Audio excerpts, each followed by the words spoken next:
ఏలూరులో ఇంటర్ విద్యార్థిని డెలివరీ అంశం సంచలనంగా మారింది. 4 రోజుల క్రితం ఏలూరు సెయింట్ జోసెఫ్ కాన్వెంట్ హాస్టల్లో ఒక మృత శిశువుకు జన్మనిచ్చింది.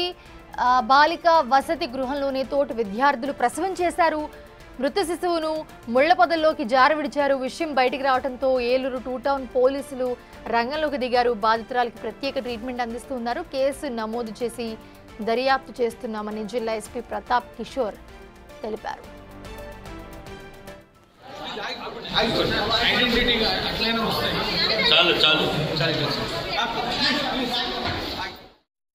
ఒక ఇంటర్మీడియట్ సెకండ్ ఇయర్ చదువుతున్న ఒక పాప కన్సీవ్ చేయడం జరిగింది. అది ఆ అమ్మాయి డెలివరీ అప్పుడు భయపడి పుట్టిన బిడ్డని డిస్పోజ్ చేయడం జరిగింది.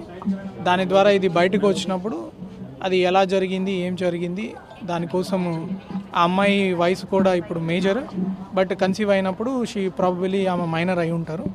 దాని గురించి పోలీస్ డిపార్ట్మెంట్తో పాటు మన పీడీ గారు, తర్వాత మన డీసీపీఓ గారు, 1 స్టాప్ సెంటర్ సిబ్బంది, ఎన్జిఓస్ని కూడా పెట్టి ఆ అమ్మాయి చాలా చిన్న పాప కాబట్టి ఆమె స్ట్రెస్లో కూడా ఉంటుంది. ఒకటి బయట సమాజంలో ఏమనుకుంటారు కానీ, సో రకరకాలు ఆమెకు ఒత్తిడి లేకుండా వాళ్ళ పేరెంట్స్ కూడా ఉన్నారు.